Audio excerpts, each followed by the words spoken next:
Narendra Modi already ধরা খেয়ে গেছে।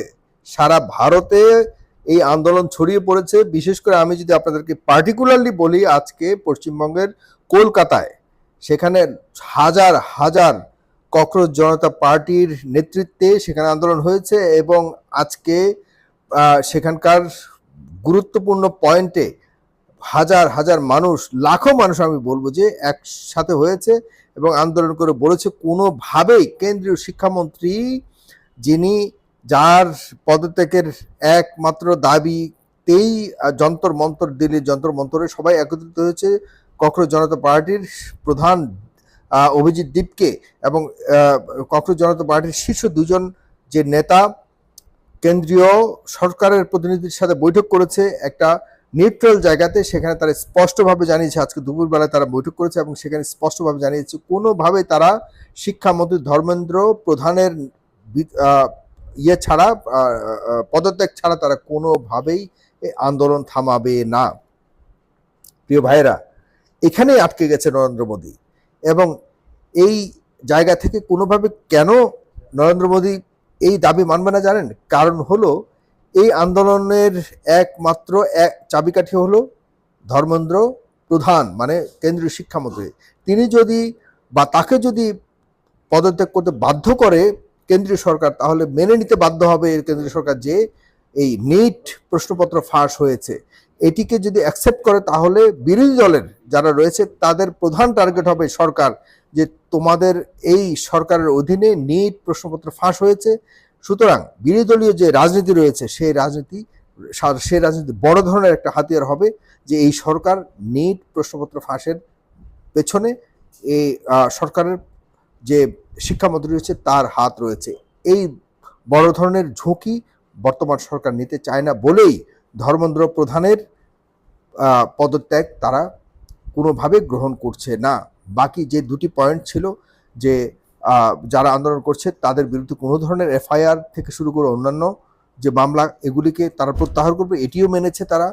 এবং আগামী বাদল বা বর্ষাকালের যে অধিবেশন শুরু হবে সেখানে এই বর্তমান সরকারের অধীনে যত প্রশ্নপত্র ফাঁস হচ্ছে সব কিছু নিয়ে এবং শিক্ষা বিষয়ক যত ল্যাকিংস রয়েছে এসব নিয়ে তারা আলোচনা করবে, সেটিও মেনেছে তারা। এই দুটি মানার পরেও সবচেয়ে গুরুত্বপূর্ণ যেটি হলো, এটি হলো যে কেন্দ্রীয় শিক্ষামন্ত্রী ধর্মেন্দ্র প্রধানের পদত্যাগ বিষয়ে তারা একমত হয়নি, যে কারণে ককরোচ জনতা পার্টির পক্ষ থেকে বলা হয়েছে আমাদের আন্দোলন চলবেই। এখানেই একটা পলিটিক্যাল টুইস্ট রয়েছে। কোনোভাবেই যারা এখন আন্দোলন করছে তারা চাইবে যে সরকারকে কোনো বড় ধরনের বিপদে ফেলতে হলে তারা চাইবে এমন একটা পয়েন্টে আঁকড়ে ধরতে, এমন একটা পয়েন্টে তাদেরকে চাপ দিতে যে পয়েন্টে আসলে সরকার রাজি হবে না। আমরা সামনের সময়ে দেখতে পাবো এই পয়েন্টের উপরে যত যুদ্ধ চলছে, যত আন্দোলন চলছে, কারণ হলো এখানেই সরকারের ভাবমূর্তির একটা বড় বিষয় রয়েছে। বিপরীতে আমি মনে করি আন্দোলনকারীদের পেছনে বিরোধী দল কিন্তু অলরেডি লেগে পড়েছে।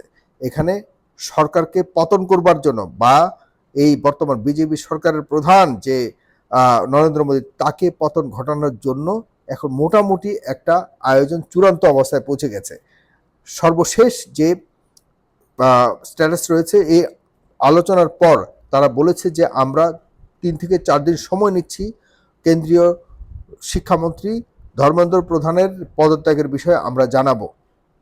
এই জানানোর বিষয়ে তারা যে সময় নিয়েছে, এই সময়ের মধ্যে সারা ভারতেই কিন্তু আন্দোলন ছড়িয়ে পড়েছে বা ছড়িয়ে পড়বে। আজকে কলকাতায় যে বিশাল, এই মাত্র কয়েকদিনের জন্ম নেওয়া ককরোচ জনতা পার্টি, এটা শুধুমাত্র একটা আন্দোলনের বিষয় ছিল, কিন্তু এই পার্টির নামে যে মানুষের সমাগম হয়েছে, আমাদের শুভেন্দু অধিকারী পাগল হয়ে গেছে। শুভেন্দু অধিকারী বলেছিল, সকালে বলেছিল যে কেউ যদি পুলিশের উপরে কোনো ধরনের আক্রমণ করে তাহলে তার বিরুদ্ধে মামলা সহকারে তাকে সর্বশান্ত করে দেয়া হবে। কোনো কিছুকেই মানেনি।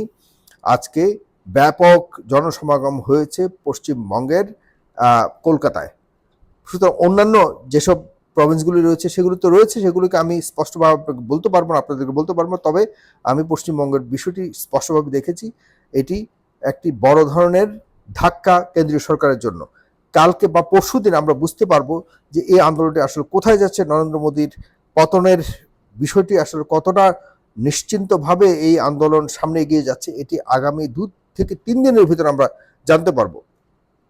আপনারা জানেন যে পরিবেশবাদী আন্দোলনের নেতা সানাম ওয়াংচুক তিনি কিন্তু তার অবস্থান স্পষ্ট করেছে এবং তিনি বলেছেন যে তিনি এই আন্দোলনের থেকে সরে গেছেন এবং কেন্দ্রীয় সরকারের দেয়া 3টি পয়েন্টসের উপর তার যে দাবি ছিল যে যারা আন্দোলন করেছে তাদের বিরুদ্ধে কোনো ধরনের এফআইআর দাখিল করা হবে না, যেগুলি দাখিল হয়েছে সেগুলিকে প্রত্যাহার করা হবে এবং এই বর্ষাকালীন সময় অধিবেশনের মধ্যে শিক্ষানীতি নিয়ে আলোচনা হবে এবং অন্যান্য 3টি বিষয় নিয়ে কিন্তু তার প্রতি সরকার সমর্থন জানিয়ে তাকে তার অনশন থেকে বিরত রাখবার জন্য এবং বিরত তাকে রেখেছে। তিনি আজকে তার অনশন ভেঙেছেন, কিন্তু ককরোচ জনতা পার্টি বলেছেন যে আমাদের আন্দোলন চলতেই থাকবে যতক্ষণ না পর্যন্ত কেন্দ্রীয় শিক্ষামন্ত্রী পদত্যাগ না করবে। সুতরাং আমরা যতটুকু বুঝতে পারছি যে এই আন্দোলন খুব সহসায় থামবার নয়। প্রিয় বন্ধুরা, এই আন্দোলন আমরা দেখেছি এর আগে কোনো না কোনো একটা অজুহাতে, ছোট্ট একটা অজুহাত থেকে শুরু। আপনাদের মনে আছে বাংলাদেশে যখন আন্দোলন শুরু হয় তখন কোটা আন্দোলনের বিরুদ্ধে আন্দোলন শুরু হয়। এই কোটা আন্দোলন থেকে ছোট্ট একটা দাবি থেকে কিন্তু সারা বাংলাদেশে ছড়িয়ে পড়ে এবং সেই আন্দোলন শেষ পর্যন্ত শেখ হাসিনার পতন ঘটায়। নেপালেও একই ঘটনা ঘটেছে, ঠিক শ্রীলঙ্কাতে একই ঘটনা ঘটেছে।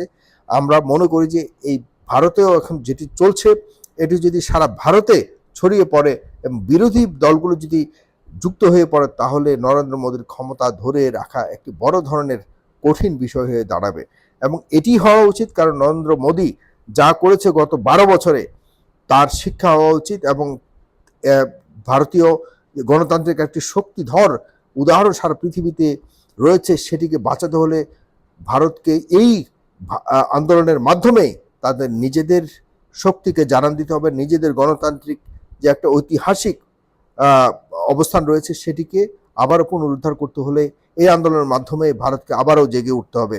আমরা ভারতের কল্যাণ চাই, আমরা চাই ভারতের এই আন্দোলন সফল হোক। বিশেষ করে নরেন্দ্র মোদীর যে স্বেচ্ছাচারিতা, নরেন্দ্র মোদীর যে একনায়কতন্ত্র সেটিকে ভেঙে আবারও যেন ভারতে গণতন্ত্র পুনঃপ্রতিষ্ঠিত হয়। আমরা চাই, বাংলাদেশের পক্ষ থেকে আমি ব্যক্তিগতভাবে চাই, যারা দেখছেন কলকাতার বাংলাভাষীরা থেকে শুরু করে আমার এই ভয়েস যদি এআই মাধ্যমে হিন্দি ভাষায় যদি সম্প্রচারিত হয়, আমি পুরো ভারতবাসীদেরকে বলবো ককরোচ জনতা পার্টির অধীনে আপনারা আসুন। এরকম এক নায়কতন্ত্র এবং স্বৈরাচারী শাসনের পতন হোক, আপনাদের গণতন্ত্রকে যেন পুনরুদ্ধার হয়। এটি আমাদের বাংলাদেশের পক্ষ থেকে, আমি ব্যক্তিগতভাবে বাংলাদেশের পক্ষ থেকে আপনাদেরকে শুভেচ্ছা জানাই, অভিনন্দন জানাই এবং সংগ্রামী এই আন্দোলনকে আমি সমর্থন জানাই। এটি আমার আজকের এই সর্বশেষ বাংলাদেশি যারা দেখছেন তাদের কাছে এই ভারতের আন্দোলন বিষয়ক সর্বশেষ তথ্য আপনাদেরকে জানাচ্ছি। আজকে 24 জুলাই পার হয়ে প্রায় 25 জুলাইতে চলে এসছে। আপনাদেরকে জানান দিচ্ছি আমি ঢাকা থেকে বসি, সাইফুল সাগর। আপনারা অবশ্যই আমার এই পেজটিকে ফলো করবেন এবং আমার এই চ্যানেলটিকে সাবস্ক্রাইব করবেন। ভালো থাকবেন সবাই, সালাম।